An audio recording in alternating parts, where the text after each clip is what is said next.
నమస్కారం అండి, మీ పేరండి? నా పేరు సంజీవరావు అండి. సంజీవరావు గారు, ఎలక్షన్ జరగబోతుంది. 90 రోజులు అవ్వచ్చు, లేకపోతే ఎలక్షన్ కోడ్ వస్తే రేపు మొదలవుతే ఒక 100 రోజుల్లోనే ఎలక్షన్ అంటున్నారు. ఎవరికి ఓట్ చేయబోతున్నారు ప్రజలు, ఆంధ్ర ప్రజలు? ఎలాంటి గవర్నమెంట్ ఆంధ్ర ప్రజలకి కావాలి? ముందుగా ఈనాటి ప్రభుత్వం ఉంది అంటే మేము చాలా మందికి మేలు చేసాం, మేము గ్యారెంటీ అని వాళ్ళు చెప్తున్నారు.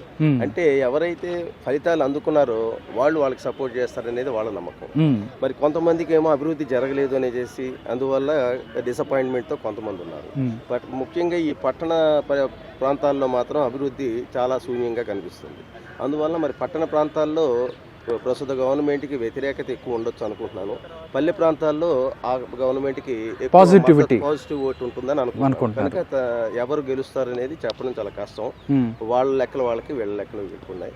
అయితే మాత్రం ప్రస్తుత పరిస్థితుల్లో ఉచితాలు ఇచ్చుకుంటూ పోతూ ఈ గవర్నమెంట్ ఉచితాలు ఇస్తుంది అని చెప్పి అపోజిషన్ వాళ్ళు చెబుతూ మళ్ళీ వాళ్ళు ఎంతకంటే మించిన ఉచితాలు మేము వస్తే ఇస్తాం అనడం అనేది హాస్యాస్పదం. అక్కడ మరి రేపు వాళ్ళు వచ్చి కూడా ఉచితాలు పంచితే ఏమవుతుంది?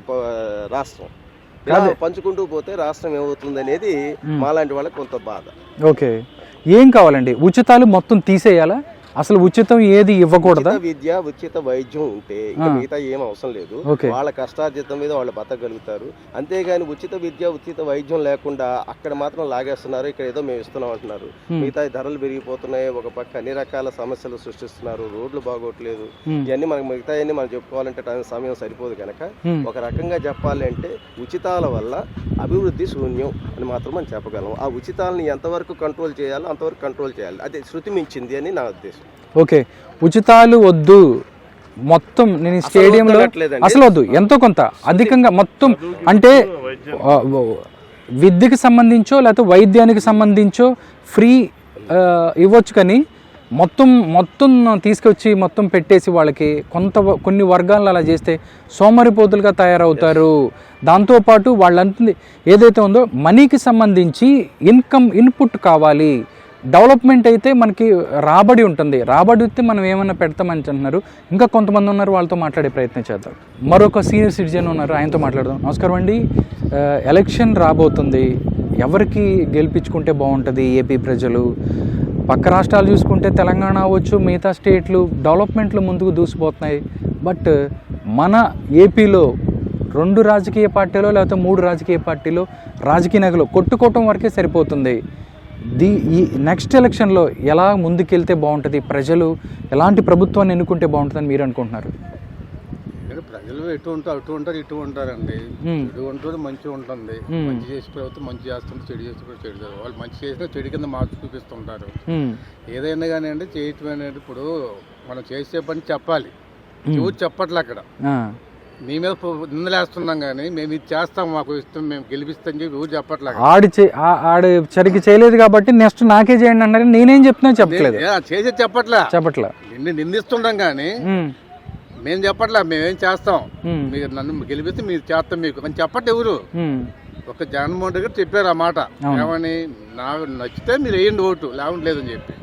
ఏ నాయకుడు ఇంతవరకు చెప్పలేదు అసలు. ఓకే, ఇది ప్రపంచంలో ఎప్పుడైనా చూసుకునే లెక్కల్లో ఎలక్షన్లు కానీ ఏదైనా కానీ ఒక నాయకుడు చేసిన పని నేను చేసాను ఇన్స్ట్రుమెంట్ ఏం లేకుండా లేదు అని చెప్పి అలాగా చెప్పు, తప్పులేదు, నువ్వు చెప్పుకో. ఇప్పుడు ఆయన ఇస్తున్నాడు, మీరు కూడా అదే చెప్తున్నారుగా. ఇప్పుడు నేను మొత్తం ఉచితాలు నెక్స్ట్ నేను గవర్నమెంట్ ఇస్తాను అయితే నేను 32 చెప్తున్నావు ఇస్తానని. ఎక్కడిని తీసుకొచ్చి ఇస్తాం?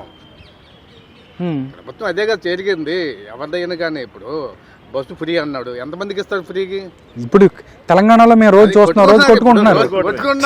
అసలు డ్రైవర్ కూడా ఉంచుకోవట్లేదు కాదండి. అసలు మగవాళ్ళకి సీట్లు లేవు, మొత్తం బయట తిరుగుతున్నారు. చేస్తున్నారు. ఇంకా అంటే మొగలు వెళ్ళక్కల బస్సులో అన్ని వాళ్ళకి పెట్టేస్తాడా అంటే? అలా బెటర్ కదా. అన్ని లేడీస్ కి పెట్టకుండా తీసేసి మొగలకి పెడుతున్నారు బస్సులో.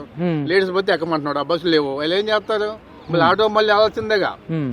అలా కాకుండా మాలు ఒక పర్సంటేజ్ లేడీస్ కి ఒక కొంచెం చేయి, తప్పులేదు. లేడీస్ కావాలి కాబట్టి వాళ్ళు ఉండాలి, వీళ్ళు ఉండాలి. రేట్లు తగ్గించి మరీ రేట్లు తగ్గించి అందరూ పెట్టండి. సార్ చెప్పండి. ముఖ్యంగా రాజకీయ నాయకులకి నేను చెప్పేది, అందరూ కూడా మేనిఫెస్టోలు ఇస్తున్నారు. మేము ఇది చేస్తాం అది చేస్తాం అని మేనిఫెస్టోలో ఇస్తున్నారు. ఇప్పుడు నాది మెడికల్ బిజినెస్ అండి. మా మెడికల్లో ఇంత 500 mg ఉంది అంటే 500 mg కంటే తక్కువ ఉంది అంటే నన్ను ఎఫెన్స్ అంటారు, అదే నువ్వు తప్పు చేసావని చెప్పి శిక్షిస్తున్నారు. అలాగే ఒక బిల్డర్ ఉన్నాడు, నేను ఈ నామ్స్ ప్రకారం బిల్డింగ్ ఇస్తానంటాడు, అందులో అది కానీ అనుకున్నట్టు చెప్పకపోతే అతన్ని శిక్షిస్తున్నారు. అట్లాగే వ్యాపారస్తుడు 2 గ్రాములు కందిపప్పు ఉంది అంటే దాంట్లో ఒక 100 గ్రాములు తగ్గించాడంటే శిక్షిస్తున్నారు. అంటే మనం ఏదైతే కమిట్ అయ్యామో, మనం ఏది చెప్పామో అది చేయకపోతే తప్పు శిక్ష. మరి మా పొలిటికల్ పార్టీస్ మేనిఫెస్టోస్ అని పెట్టి విపరీతమైన హామీలు కుప్పిస్తున్నారు, అది అమలు జరగకపోతే వాళ్ళకి శిక్ష లేదు. అప్పుడు వాళ్ళ ఆస్తులు కరగదీసైనా సరే మొత్తం పార్టీలో ఉన్న ఎవరైతే ఉన్నారో వాళ్ళ ఆస్తులన్నీ కూడా గవర్నమెంట్ తీసుకొని ఆ హామీలు నెరవేర్చిన రోజు ఆ మేనిఫెస్టోకి ఇది వాల్యూ అనేది ఉంటుంది. లేకపోతే ఇప్పుడు ఏముందండి, కొత్త పాయింట్ చెప్తున్నారు, ఇదైతే నిజంగా చాలా సూపర్గా ఉంది. మేనిఫెస్టోలు ఏదైతే ఉందో వాళ్ళు ఇచ్చిన మేనిఫెస్టోలో అవి అమలు చేయకపోతే రాజకీయ నాయకులు ఆస్తులు తీసుకొనైనా సరే, దాని మీద రాజకీయ నాయకులు ఆస్తులు తీసైనా సరే మేనిఫెస్టో అమలు చేయాలి. ఎవరైతే ఉచిత కరెక్ట్ హామీలు వస్తాయి, అప్పుడు కరెక్ట్ హామీలు వస్తాయి, అప్పుడు జనాలకి ఉపయోగపడే నమ్మకం ఏర్పడుతుందని చెప్తున్నారు.